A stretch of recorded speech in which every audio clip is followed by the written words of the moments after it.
Hey, and happy Monday, everyone. Happy Monday. Thank you so very much for tuning into 98.3 FM, The Life. You're listening to Bacon Bits with Master Happiness. And of course, I'm your host, Marty Jalove.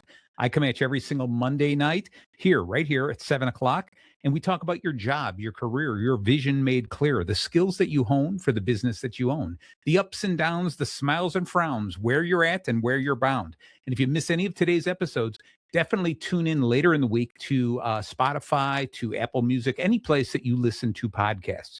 As you know, I always try to bring you a special guest. I try to look for the industry best, and today is absolutely no exception.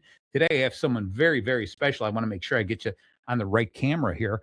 Today, it's a returning guest, my good friend, Frank. Frank, why don't you introduce yourself? Say hello to the world.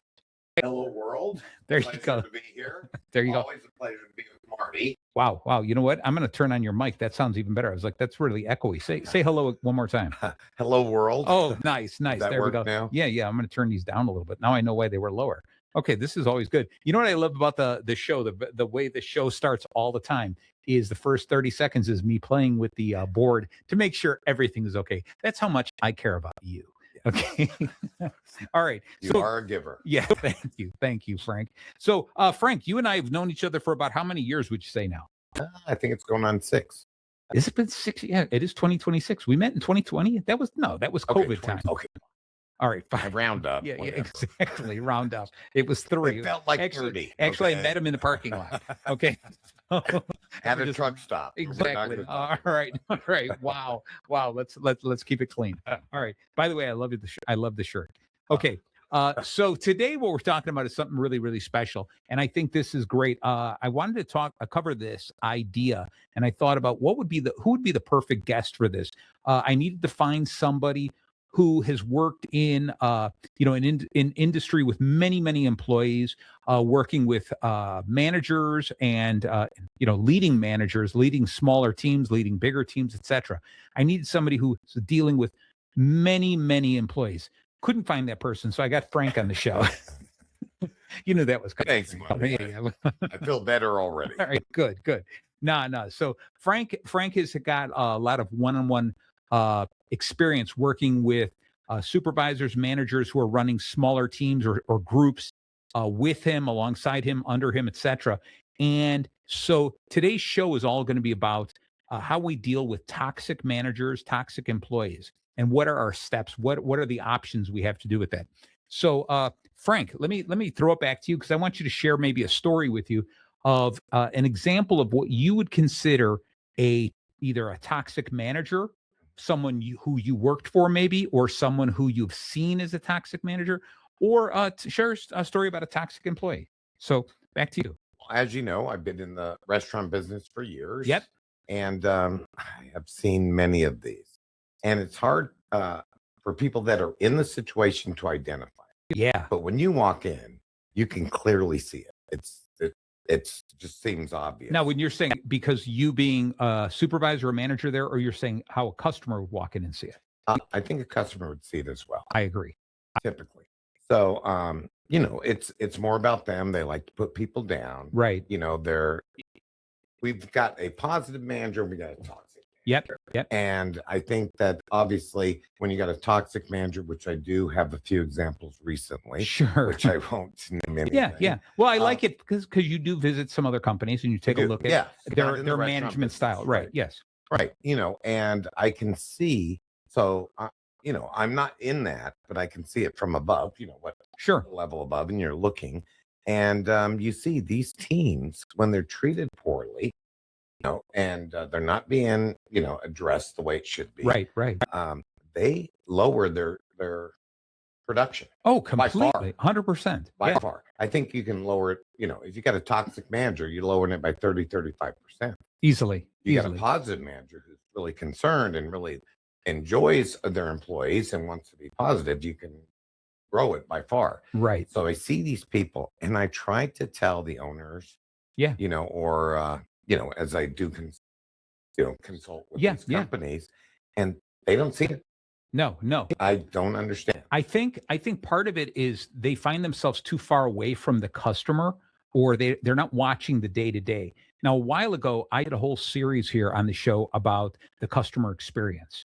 All right. And how important it is for us as business owners or us as coaches to talk with these businesses and kind of tell them, take a kind of a field trip of what would a customer, how does the customer go through the entire experience of doing business with you? You know, when they first, how do they find you? What is your social media presence? What does your website look like? What does your building look like if you have a building? When they walk up to it, what's the first thing they see? How are they greeted, etc.? And I agree with you. The toxicity within a building, within a business is terrible, but it always starts at the very highest level. Okay. The owners, those are the people who are determining the culture of a company.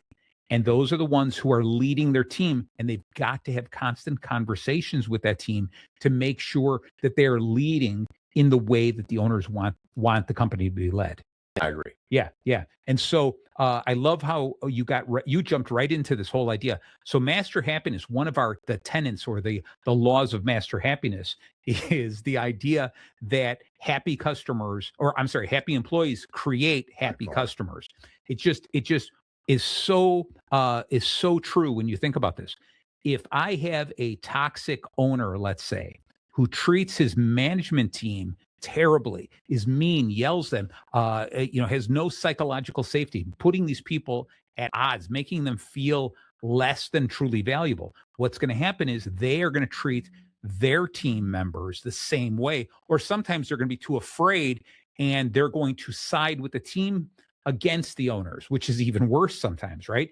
So it's basically a toxic owner creates toxic leaders who create toxic employees, and those toxic employees then treat the customers that way, right? And so that's it's the shortcut to a failed business. I agree. And like you said, the flip side, you get supportive, empathetic leaders. They create supportive and empathetic customers who want to go out of their way to do wonderful things for the customer.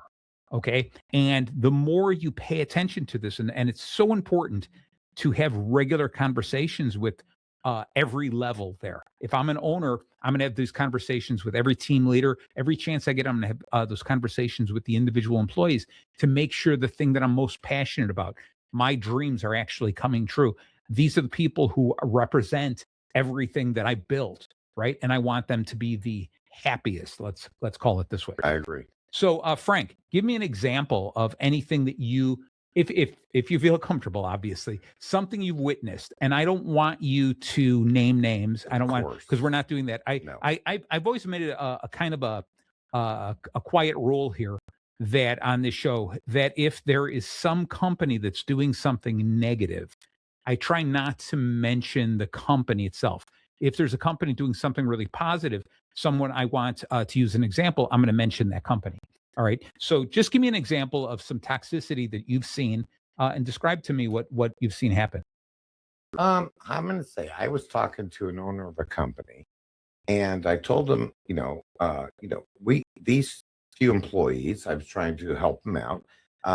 It's like they could do, if we help them with this, I think we can really get them on board. Yeah. And he goes, you know what? I don't care. I will replace them. Wow. I am just making money, growing my company. Yep. And you know what? There's 15,000 people I can replace them with. And truly, this guy did not care. Yeah. And that's so sad. Right. It's like they're actually good people. They just need better direction. Yeah. Yeah. And you know what the sad part about this is, that he's not taking into consideration. I'm just assuming it's a he. He's not taking. I think that was racist, but anyway, sexist. Right. That's right. But anyway, he's not taking into consideration the idea of how expensive it is to find new people, how expensive it is to train those people, and then make them. And then you've got your team members, your leaders have to spend extra time watching them and making sure they're not making mistakes, et cetera, and moving forward. It's so expensive to do that versus flipping it around, right? And getting these people and getting them to find something special about the company, something where they feel they're building something bigger than themselves. No, I agree 110%. Yeah. They don't want to hear it because they think they know better than anyone. Yeah. Yeah, which is the worst part. You're like, if you would put the numbers in front of them and say, do you understand the cost? I go, instead of just spending some time with this employee, I can see they're going to be a superstar, but instead, you don't want to do that. And then we get rid of them and you put a new person in. I mean, the cost is astronomical. Yeah, exactly. It's crazy. And production drops. And just like you said. Right, right. Yeah. So a couple of weeks ago, I think it was 2 weeks ago, I had a guy named Mike Steiner from Right at Home here on the show. And it's elder care that he does. And it's great because what was interesting when we were conversing is he knew nothing about this industry, but he wanted to invest in it, bought into a franchise and built something that he bought this and he was his only employee, right?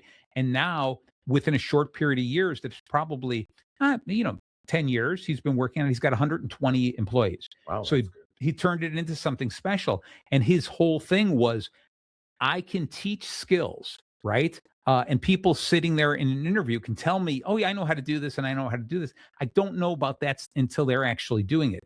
But what I can't teach is those true values, those core values. I can't teach someone to be a good person if they're not a good person. Right. So he goes, I hire on that. I hire on people on what people feel, how they treat other people, those core values. And Frank, you and I, we've talked ad nauseum about this whole idea, how important it is for a company to understand their core values, right? Yes. Yeah, and I gave you a pre-sample of that newest book that is available right now. I don't even have a copy with me right now. It's called Beyond the Mission. Because great book, by the way. No, thank you, Frank. Thanks. I believe there's something more to this idea than just the core values. And a lot of people say, well, I've got a mission statement, which is telling the people what they're supposed to be doing, what we're about. I've got a vision statement, which is really important. There's so many companies that don't have a vision statement. No, you've got to tell your people where we're going. Otherwise, you got a bunch of people riding a bicycle in a circle, not realizing we're actually trying to accomplish something, right? But beyond the mission and the vision, I also think there's got to be something that I call it the passion statement, which is the whole reason I started this business. I saw a need, a necessity for this. The whole reason I started Master Happiness is I saw so many companies that just their employees were not happy. They hated Mondays. Every Sunday night, they were like, I don't want to go to work tomorrow, right? Yeah. And you've seen this too all the time, right? Yeah. So I said, I've got a passion. I've got an idea. I think I can help people fix this. So that's my passion. So as my company grows and I talk to people, I go, this is my passion. This is the reason I'm doing this is I think there's a necessity to make sure that your employees feel like they're part of something bigger than them. And this is the reason I started, and I want them to buy into that. So that's the passion, the mission of what we do every day. We explain this. This is how we do this. We're helping companies build. We're helping companies understand how to bring that joy back into the workplace. The vision is where I want to take this company, where I picture myself or my company with the people that I want to grow with, where I picture us 10 years from now and beyond. The next is what I call the evolution statement. And the evolution statement is clear and concise about how we grow together, because we understand that even though I have a vision, things change all the time. How are we going to react to these changes? Okay. And how do we grow? How do we lean upon each other? Then we have the values, the core values, and we also have a value statement where we talk about how we use those core values. And then finally is the culture statement. And this is how we lead, how we follow, how we coexist. This is the culture, how we live here. And I think the more people who can establish those 6 statements, those 6 ideas, those inspirational thoughts, and say this is the true us, they're written with virtuous intent. The clearer we can make those statements and hand them to new recruits and say, this is who we are. If you are interested and you think you can live up to this, then we want you as part of the team and we will be there for you. We will work with you. We want to grow with you. If you do not want to work with this, if you don't think this meets your criteria, you don't believe you could be one of these people, that's okay. There's lots of other places to get a job. Don't work here. Okay. And I think it's so clear. The more you do that, and then the more that you train on those 6 statements on a regular basis, you get people who will run through fire for you. I agree. Okay? Yeah, because they just feel like, wow, this is a great company I'm working with. I see the goal. I know I'm going to help build something so much bigger. Okay. I mean, think about this. Think about this when you were younger, Frank. Not that long ago. I'm saying when you were in your when you were in your 20s, 10, that was a while 10, ago. 15 years ago, whatever, right? Right. All right. But think about it, when you're in your 20s and you get a job, your first job, you're always thinking about this idea of, well, what's my paycheck going to be like, right? That's Correct. what it is. Yep. Can you remember the first job that you suddenly thought you were going to be part of something bigger than just a paycheck? Like suddenly you're like, wow, they're counting on me. I'm part of a family. I'm part of a community. I'm part of something that I'm going to help grow. Can you remember that time? I do. Okay. And it was the same company I started with. Yeah. Yeah. And, at the first, you're a kid and you're just throwing. But then you see that they had a great leadership. Yeah. Yeah. It was a franchise. So Okay. it's not corporate America, right, which is sometimes tough to deal with. It was amazing. And when I figured it out, I go, you know what? I'm going to put 150% in it because I do believe in what the owner's doing. I do believe what our brand is. Yeah. And the management team was so supportive. Yeah. I couldn't believe it. And a young person, you're, naive. Right. But they told me the right things. And well, I don't want to hear that it turned then it turned into a gray cloud. No. But it really changed. I remember one time I was in the restaurant business. Okay. So I am young and the manager, I remember his name's Richard. And he goes, Frank, can you organize and walk in real quick? Because, you're the best at it. Man, I still remember today. That was what? 100 years ago. Okay. But to clean the washroom, that's what he said. No, the walk-in. Oh, the walk-in. I thought you were the washroom. Right. All right. You got to move all the product. And I'm OCD. Yeah, yeah. And so I still remember that because it just made me feel so amazing. I'll bet. And then he went in there and he goes, wow, again, that's why I asked you to do it. Right, right. I love it. And I'll tell you, I go back to I'm going to call it the first real job that I had, right? And I started. Have you had a real job? Kind of, right? But I worked with this, and I was a graphic designer and with an extensive sales background, but I didn't want to get into sales anymore. I wanted to break away from that and use my talent as an artist. And I was working in this company, and it was really cool because the president of the company, kept coming to me and just talking with me because he liked having a creative person there. He had said his father, when he started a business, always said, make sure you always have an artist on the team so he could draw pretty pictures for your ads, right? Something like that, right? And so this whole thing, he'd say, so what do you think about this? What do you think about this? And he'd always ask me these questions. And suddenly, starting from that position with a strong sales background, I got introduced into more. He kept pulling me more into sales. I want you to help us with our sales. And I want you to start looking at the products we're looking at. I want you to start talking to vendors. I want you to start getting involved in everything because he trusted me, because he viewed me and he said, I love you have an analytical brain. You're creative. You're looking at this stuff and you're looking at it in a different way than anyone else I've got on the team. I like that. And the support that he gave me, it was that whole thing. Like, I think you're saying the guy's talking to you and he's talking and you turn around going, are you talking to me? Like you don't believe it. Suddenly somebody's empowering you. He valued you. Oh my God. Value. Yeah. And so somebody asked me, so then what'd you do? I go, anything he wanted, right? Anything at all. I was going to go, I want to continue to be more and more because I wanted to get more of that. Because I felt like every day when I went to work, it wasn't just a job. This was part of my life now. This is who I was. And I'll tell you, there was one day that we were working with, eventually his daughter came and worked there. And I became really good friends with her. Her name is Karen. And she was the vice president of marketing. And I worked directly for her. And we had a tight deadline to finalize a catalog to go to print. And I was the one who was designing it. She's helping me write copy and stuff. We end up staying there in the building 24 hours overnight, just working like that. And I remember early in the morning, we're sitting there, I'm typing away at the computer, dropping in things like this. And it was like 2 a.m. She's like, I'm so tired. She goes, why don't we just call it a day? And then we'll pick it up tomorrow morning. Right. And I was like, yeah, but we're going to miss the deadline. We got to get this done by 6. And she goes, Marty, I am so tired. I'm like, no, we only have a couple more hours to do. We can make this. And we stayed and we worked till 6 a.m, got it out just in time. And we printed the catalog. And I just remember that going, I was, at that point, I was on salary, right? Sure. So they weren't paying overtime. No, exactly. But I was working extra hard because I felt like I had a skin in the game. I felt like this was important. This was something I wanted to do. This was something that it changed the way I looked at business completely. And then I go back and I looked at other companies I worked for with toxic managers who would just yell at me, right? I can't believe you made this mistake. I can't believe this. Why don't you go home? That kind of attitude of why would I ever work harder for someone like that?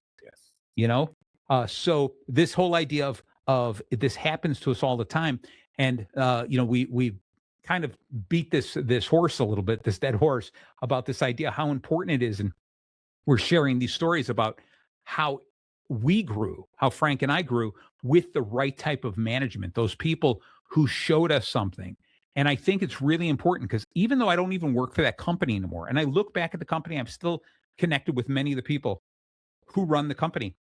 And I see how large it grew. And somebody goes, "Oh, don't you wish you stayed? You should have stayed there." And I said, "No, because I got to a point where I grew, where I was like, I don't feel I can grow anymore within this company." And I went to the president, explained to him, and it was the coolest thing. And I felt nervous because I was quitting for him. I was quitting, right? Sure. And he said, "Marty, I appreciate you coming to me and everything." He goes, "This is great." I go, "Make sure you vetted the new company you're going to go work for. You got to take care of your family. We're going to really miss you. You have helped us build something very special here." And every time I hear about that company, I like doing that thing of going, "See that company there? I helped build that. I was down at the bottom." All right. I mean, I can even tell you the company that I designed their logo that they still use today. I believe it. Yeah. And it's just, to me, every time I see something printed with that logo, I sit there, I was just this young graphic designer who designed that logo, and now it turned into something bigger. I was part of the infancy of that company. Yep. I was part of the childhood of that company, and now I see how it flourished. And I don't sit there and go, "Oh, I should have stayed." No, no, no. I grew beyond that, right? And I am so happy that I helped plant the seed that turned into something absolutely amazing. Yeah, I love it. That's what it's about. And that's the type of company we want all of you, if you're out there. That's the types of companies you should be working for. And if you're a leader, this is the type of company you should be creating. These are the things you want to do. You want to get your team to be so in love with what they're doing for you, but they're so in love with the idea that they're building something that will outlive them. Okay. I agree. Yeah. So my dad was in construction, right? And I remember plenty of times driving, and he would point out buildings. He goes, "I did the drywall in that building. I laid the bricks in that building," right? And it was just that whole thing of going, he showed pride in something that anyone else would look at that and go, "That's all you did? So what are you so proud of?" No, but he did something that all the stuff, look around the studio, the lowered ceiling, the drywall, the paint, somebody had to do this. All these people came and did something so that we could be on the air right now. Think about it. Somebody built these microphones, right? What? Yeah. It's amazing. Right. No, right. So we go through this whole thing. So that's what we want to do. But so what we're going to concentrate now on, and we're almost at the bottom of the hour, but I want to introduce this idea, this 3-point framework. Yep. First off, and then what we're going to do is we're going to talk a little bit about this. We're going to take a little break, and then when we come back, we will finish that, and then we're going to get into the bacon. All right. So this 3-part framework is when you have toxicity in the office, right? And let's say you're a manager and you're seeing your team is like this, or maybe you're a team player and you're looking around and you have a toxic manager, or you have toxic employees, peers. What are you supposed to do? And the 3 points, the 3 T's we're going to talk about is, can you tolerate it? Can you terminate it? Or can you train? All right. So look at those things. So as a leader, I'm going to look at going, how much of this can I tolerate? How much should I tolerate? Do I have to terminate any of these people, or can I train these people? So that's what we're going to get into. So Frank, I'm gonna throw you a curveball here and throw it back to you. I have an answer for myself. I can't catch or that's right. So sure, that's right. I'm gonna throw it back to you. I have an answer for you. So hopefully you'll get this wrong in my eyes, and I'll yell at you. And I'll yell at you like a toxic radio show host. All right. So if you're a manager, how much do you tolerate toxic employees? I told you it was going to be a tough one. That is a tough one. Yeah, because I'm going to yell. You know what? No matter what they're producing, they're actually harming the company. And if I can identify it, I try to. Fire slow, fire quick. Nice. You don't need it. It's like, you know, get it out of the company. I like it. Will grow. There you go. Wow. Frank, I can't even yell at you. I agree with you. Can you believe that? I agree with you there. I think it's really important to just make that rule of thumb that we never tolerate abuse, harassment, or any type of malicious sabotage, right? 100%. Yeah. And I think sometimes many of our employees don't really even understand that they're doing this. And so that's where we're going to get into the train idea. But if you've got abusive employees, if you've got people who are spreading rumors, gossiping, hurting the rest of the environment, hurting the culture of your company, all right, you've got to cut that out. You've got to eliminate it very quickly. And I've worked at many companies, actually more than I hate to admit, that we have had what we would consider the star employee. Oftentimes it's the star salesperson, the salesperson who sells better than anyone else, but they're toxic. All right. And what they do is they beat down everyone else. And when I've gone in as a coach and worked with businesses, we work with that type of person, identify that person, try to train them, try to sway them, try to get them to jump into the culture the way it's supposed to be. And at a certain point in time, if we can't, I say, I don't care if it's the top producer, we've got to get rid of that person. Agreed. 100%. Okay. Ever run into anything like that, Frank? Oh, many times. Really? Any stories you want to share? We got about a minute before we take a break. Yeah, so I'll give it to you. Share a story. You're on camera. Okay, so one of my restaurants, right? Yep. We got some issues. Okay. I'm running the numbers. There's issues.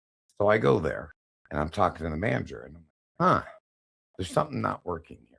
Yeah. I go, hey, well, who's your best employee? Who's your favorite employee? And they identified this person. Right away.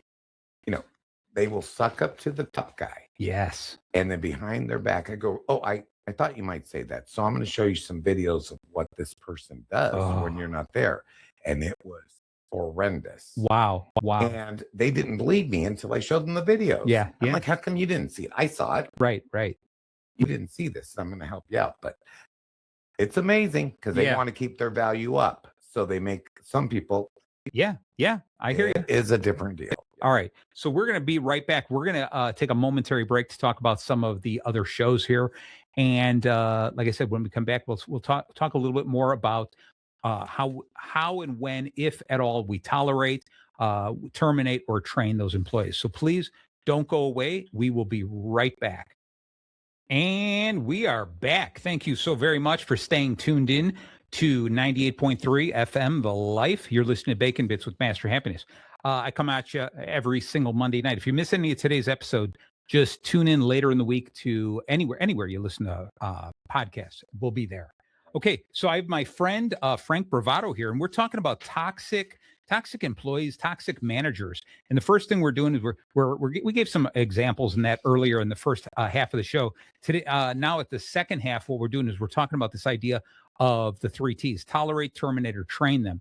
And so we definitely agreed right away that you cannot tolerate real abuse. You cannot tolerate harassment. You can't tolerate malicious sabotage. And this whole idea. And what I mean by this malicious sabotage is purposefully trying to hurt the company. And what we've got to do is when we see this, we have to nip it in the bud. We have to end it very quickly. And this is where we get into these conversations we have to have on a regular basis, getting people to side with the company. If they truly believe in the passion, the mission, the vision of the company, if they want to be part of something that's growing, they will not sabotage it. Okay. And the only way to do that is to have these regular meetings going on. All right. And so I see this a lot, Frank, and it's this simple little thing that I want to bring up to you is sometimes I see in salespeople where they will say something. They're like, hey, would you like to buy this XYZ product, blah, blah, blah. And then the customer goes, wow, I would if it came in red. And then the salesperson goes, yeah, the company, I know sometimes it's offered in red, but the company won't offer the red one. Okay. Just because they feel like, oh, I don't know what to say about it, right? Okay. And I tell them immediately, the moment you do that, you have now turned your back on the company, right? And you have taken the side of the customer. You are telling the customer, you're turning and saying, yeah, look at what they did, not me, because you and I are friends now. It's look at what they did. And I said, and that is a little bit of this malicious sabotage at the lowest level. It's just you're tasting that, right? And as a sales manager and a sales coach, I teach people you cannot even do that. Okay, because that's the beginning of it. Because as soon as you get comfortable saying something like that, it's really easier to say so many other things like, yeah, this company, man, they work me like a dog. Okay, why are you saying that? Because what you're doing again is you're saying the company doesn't treat me well. So why would you, the customer, think we're going to treat you well? All right. And so you've got to learn as a team manager, those are those little things that you can't let happen. Okay. I think I told you the story similar to that I've seen team managers, talking to their entire team, addressing them and saying something like, yeah, I don't necessarily agree with this, but the boss is upstairs. This is what they want us to do. And I cut him off. I go, why are you saying that? It's a cop out. No, exactly. Because you don't want to lose the friendship with your team. Okay. You have to say, I talked with the bosses upstairs, right? This is our new initiative. This is what it is. If you've got any questions, if you don't understand why we're doing this, please talk to me. I got some really good feelings about this. This is going to work. The moment I say, the moment I open the door, open that crack a little bit and go, yeah, I don't really agree with that.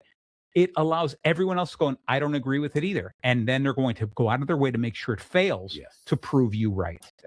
Okay. 110%. Yeah. So it's that little bit. That's the stuff that we have to take a peek at, because if we don't fix that early on, we don't train on that, what happens is we eventually get to the point of, hey, I'm tolerating this stuff, and I got to get rid of these people, because that little bit, as soon as the manager says, hey, everyone, we got to hit the numbers, even though I know we can't really do this. We really got to work really hard with this. This is goofy, the numbers that they're making us do this, but we can do this. I believe in you guys. You do that. What do you think they're going to gossip? The two employees are going to be talking. I can't believe. Agreed. Look at that. This is what they're making us do. You're doubt. Yeah. Yeah. And you're giving them a reason to turn their back against the company. Yeah. And so we can't do that. So that turns into this whole idea of training. Now, before we do this, the only time that I would say that we would ever look at what can we tolerate, and it's not really tolerating, it's taking a look at the way people act and ask yourself, is it a bias of mine? Is there something about this employee that maybe I just don't like this employee? So I always see the worst in this employee, right? And I have to ask myself, I always ask people when I'm training them, going, if they go, okay, so, oh my God, John is always coming in late. John is doing this. John does this. And I can't, John's up to his old tricks, right? And I go, okay, imagine if Nancy, the person you absolutely love, imagine if Nancy was doing that. Now define it. Well, if Nancy ever did that, she would have a good reason because, and I was like, wow. So you immediately give it an excuse for Nancy, but you hang John, right? And I said, and that is a bias because you're human.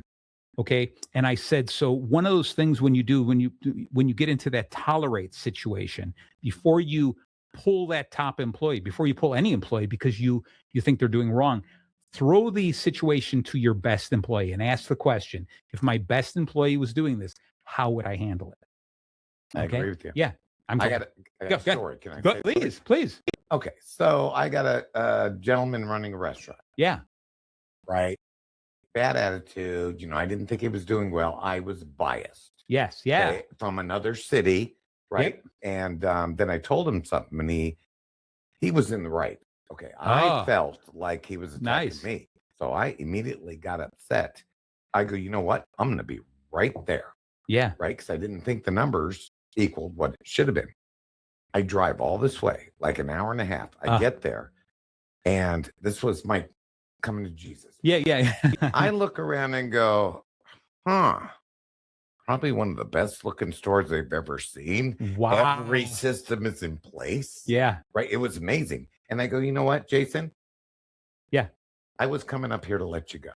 But you know what? I realize you are the best. Nice. And it really opened up our relationship. That's awesome. You know what I mean? But that's cool. At least I was able to identify. And I'll tell you, you know what? I love the turnaround there is because you showed him that even you could be wrong. Yes. It showed him that you are willing to learn something too. Okay. And it showed him, don't make decisions based on emotion. Let's take a look at this first. 110%. So I'll tell you what a great learning experience for him as well as yourself. Yeah, it was Right. great Right. information. Right. So anyway, so we want to move through this because I'm, we haven't even gotten to the bacon yet. So we got to get to the bacon. We got I'm not wearing this shirt for only because it makes you look good, right? All right. So the idea here is, so when we've already kind of discussed this, tolerating. So training is this idea of when we are training, we always have to take a look at how problems are going. Is the bad behavior because of a lack of awareness because they don't understand, or is it really a lack of character? Right? Is this someone, because if it's a lack of character and you're working with them and trying to train them and you realize this person's not right, first thing I'm going to do is look in the mirror and say, why did I hire this person?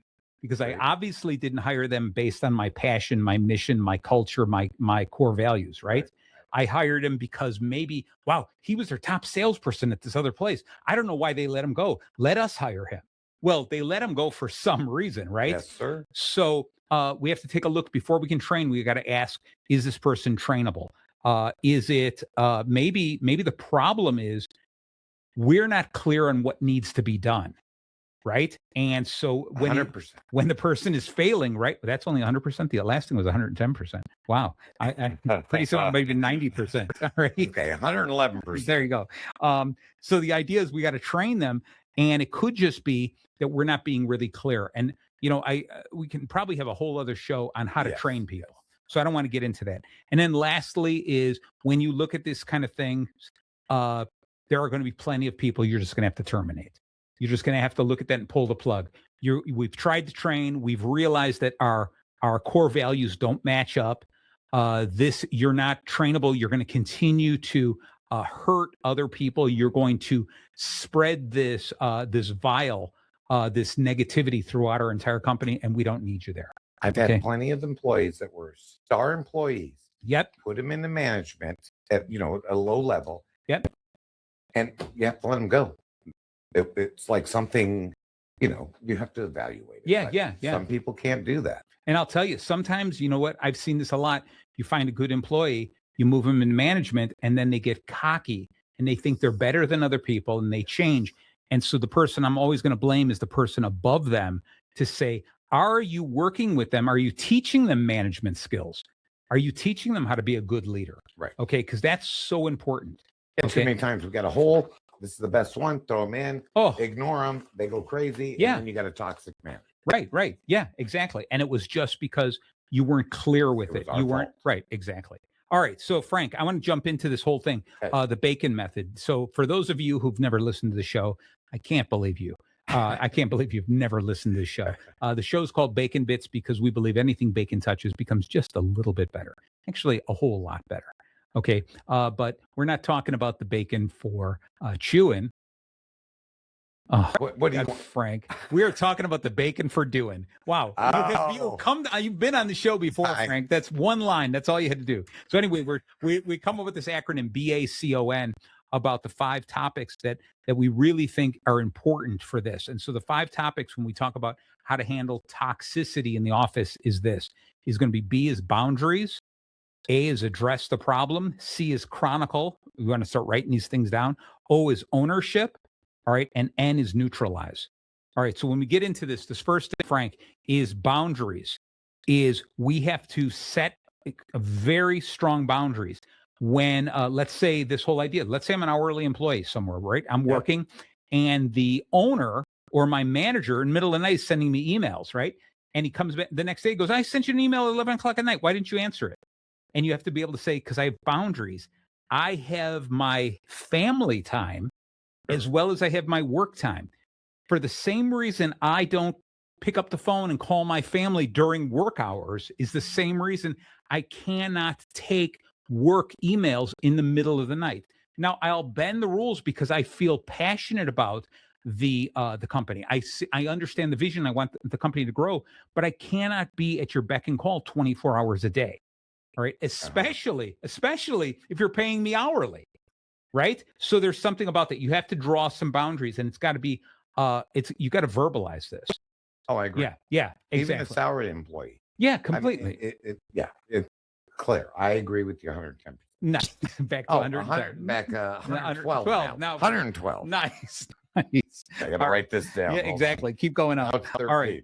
So this idea, and the reason I'm kind of going through this is just a little bit quicker because I want to make sure we cover everything in the bacon. All right. Is when you address this. So if I have somebody who's coming to me and I feel there's a toxic relationship, I have to address it right away. I have to approach them and talk to them.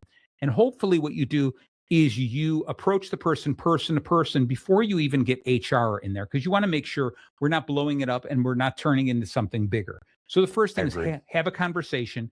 And I believe that it's important to have I statements. In other words, I feel this way.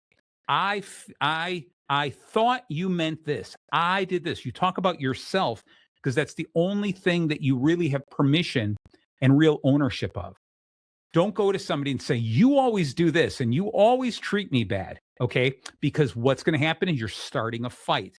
All right. The only thing that person's going to do is their only thing they can really do is protect themselves.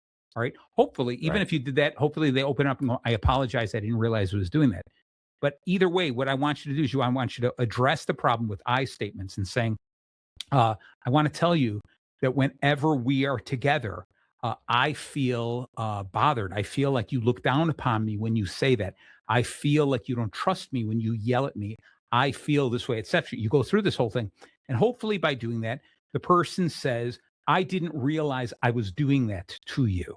Hopefully that's the direction you want to go. When I tell Marty that, he never says it. Of course not. Right. But if it escalates and if it continues, then what ends up happening, unfortunately, that's when you might have to get HR involved in this. Okay. I'm not going to say no. Yes, you agree. You agree. There you go. All right. So the next one is C, and this is chronicle. In other words, what's going to happen is don't just turn this into a long list of, oh my God, every time I talk with this guy, this is what he does. He never does this. He always does this all the time.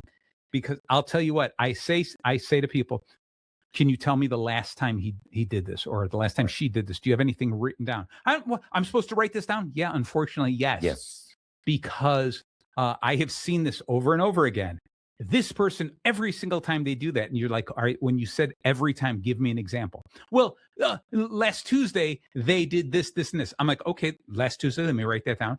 What else? Well, it was, Tuesday, that was a terrible thing for the person to do. I go, I understand. And I agree with you. That was a terrible thing to do. I want to get that person's side of this conversation. Yes. I need to hear the whole thing. But you're saying they always do this. What is another example? And they go, well, 5 years ago, and you're like, wow. So last Tuesday and 5 years ago is not always, right?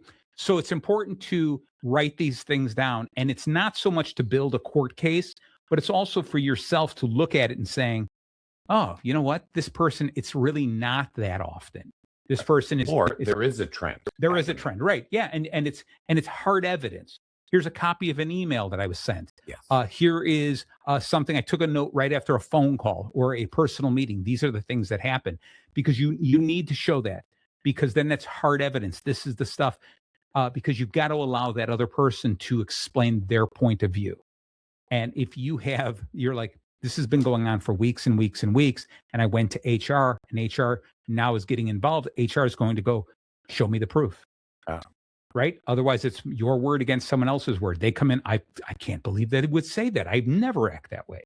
Right? I agree. So it's really important to start chronicalizing that. Is that you like that word, chronicalizing? Yeah.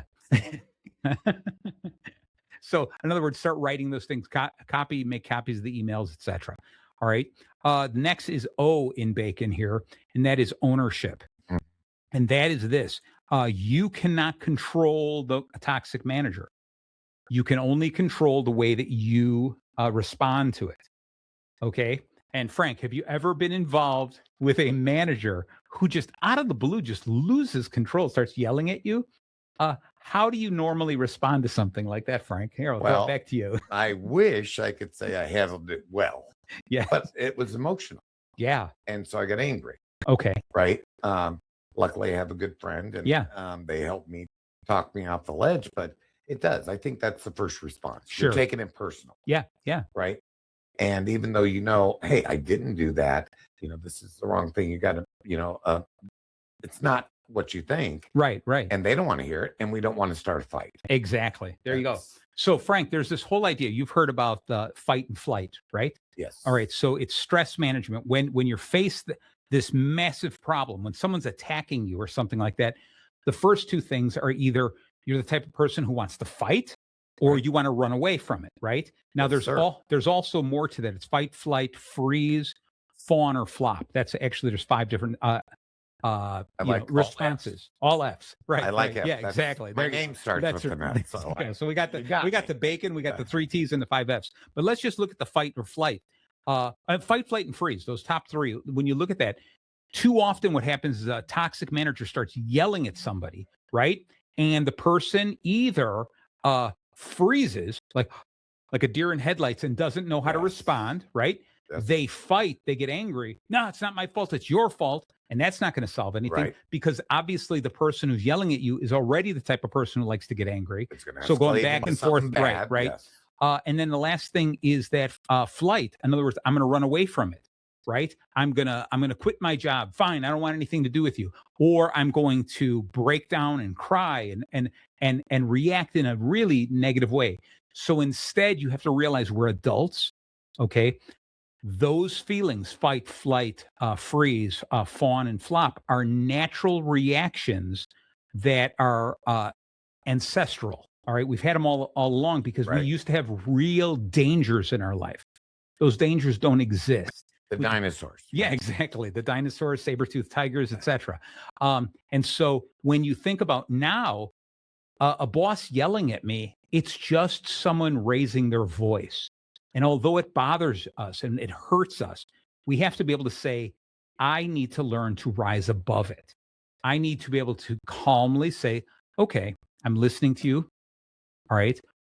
Please, you can even tell, please finish. And hopefully when you're done, you'll allow me to retort, give you my side of the story.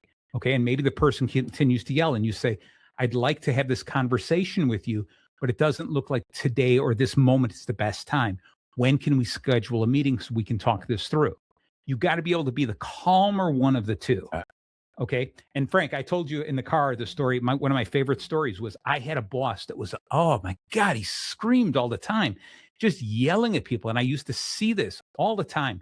He worked in a different state than me. And when I'd go there and I'd see him just abuse these people, and I would talk to him afterwards, I'm like, why do you treat these people this way? And he goes, because sometimes people, that's the only thing they'll respond to. And I was like, you got to understand, if they love you and they buy into the mission and the vision, right?